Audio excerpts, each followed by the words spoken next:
अब यात्रा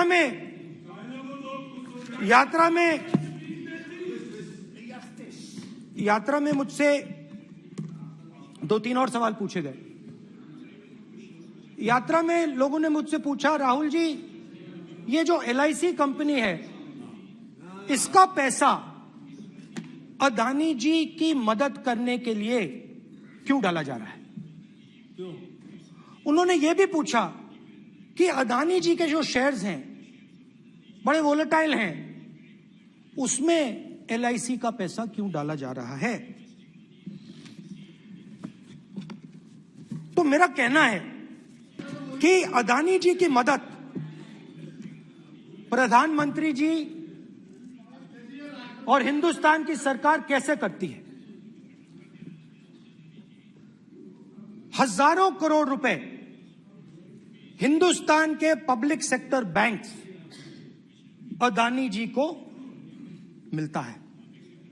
27,000 करोड़ रुपए SBI, PNB 7,000 crore, bank of Baroda 5,500 crore, ये मैं लिस्ट चलती जाएगी। LIC का एक्सपोजर 36,000 करोड़ रुपए, 3 crore SBI and other PSU bank holders. Money is going to Mr. Adani and to finance.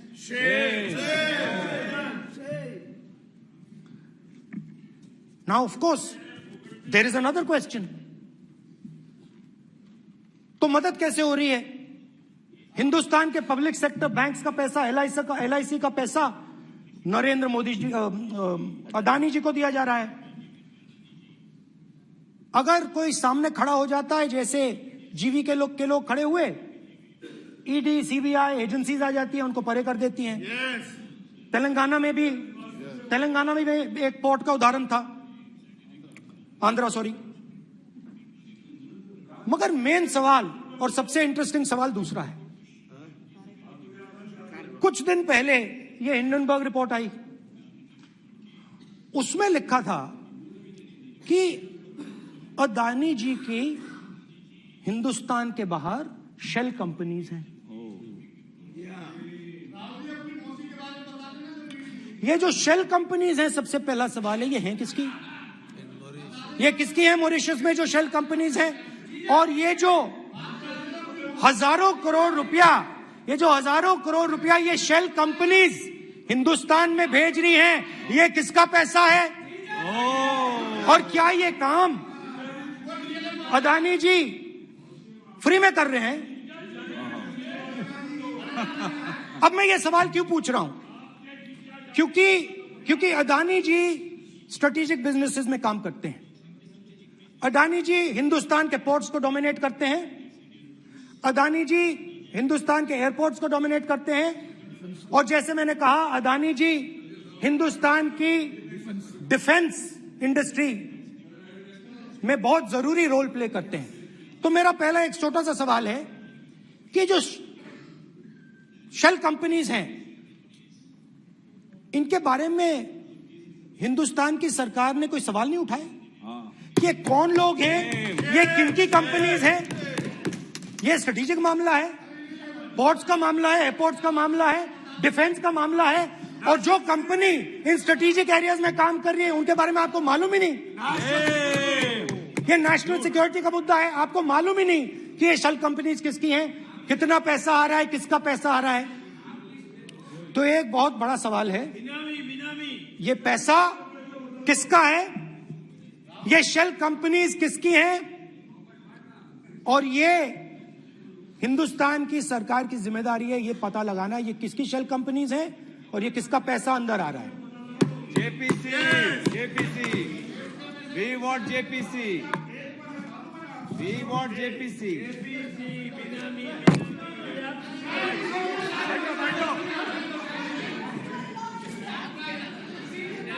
अच्छा,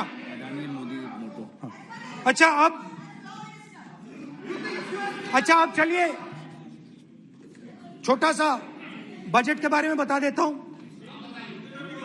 2022 में अदानी जी अनाउंस करते हैं कि वो $50 बिलियन इन्वेस्ट करेंगे to build the world's largest green hydrogen ecosystem. और इस बजट में बीजेपी की सरकार निर्मला सीतारमण जी कहती हैं हम ग्रीन हाइड्रोजन के लिए बहुत ह्यूज इंसेंटिव्स देंगे। 19,700 करोड़ रुपए हम ग्रीन हाइड्रोजन के लिए देंगे, मतलब अदानी जी को देंगे। जुगलबंदी बजट में अदानी जी के लिए 50 नए airport, coastal shipping, horticulture, grain storage, ये सब काम आप कर रहे हैं। तो मेरे सिर्फ कल प्रधानमंत्री जी कल भाषण देंगे, मेरे उनसे 2-3 छोटे से सवाल हैं। मेरा प्रधानमंत्री जी से 2-3 सवाल हैं।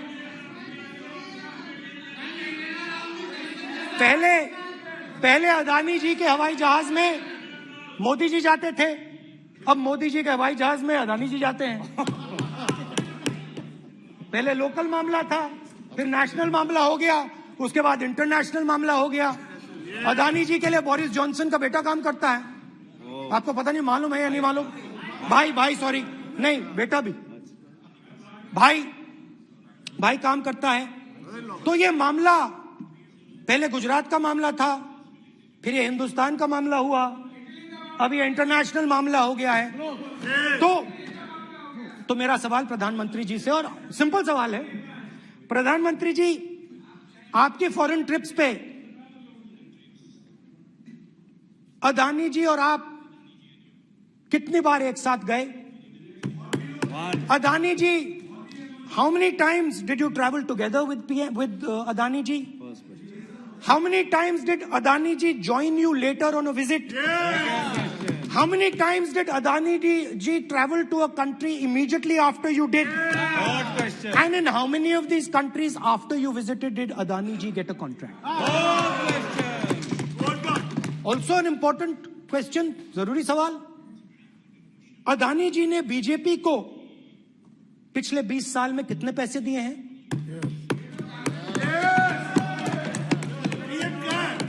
इलेक्टोरल बॉन्ड्स में कितना पैसा दिया है? तो मैंने आज वो जो युवाओं ने मुझसे सवाल पूछा था कि अदानी जी की इतनी बिजनेस एक्यूमेंट कहां से आई, इतने अलग अलग सेक्टर्स में अदानी जी ने कैसे सक्सेस प्राप्त की, अदानी जी के बारे में पूरी दुनिया को स्टडी करनी चाहिए, हार्वर्ड यूनिवर्सिटी को स्टडी करनी चाहिए कि पॉलिटिक्स के बीच में और बिजनेस के बीच में कैसा रिश्ता होता है। India is a case study and prime minister Narendra Modi should be given a gold medal in this.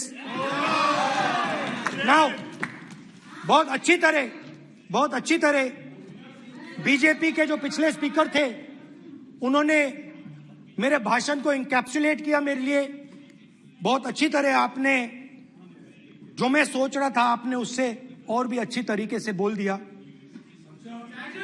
Coming together is a beginning. Keeping together is progress. Working together is success. Adani ji and Narendra Modi ji, thank you. ಪ್ರತಿಕ್ಷಣದ ಸುದ್ದಿಗಾಗಿ Zee Kannada news app download ಮಾಡಿ. Live TV, latest updates, entertainment, lifestyle, technology ಸುದ್ದಿ ನಿಮ್ಮ ಅಂಗೈಯಲ್ಲಿ.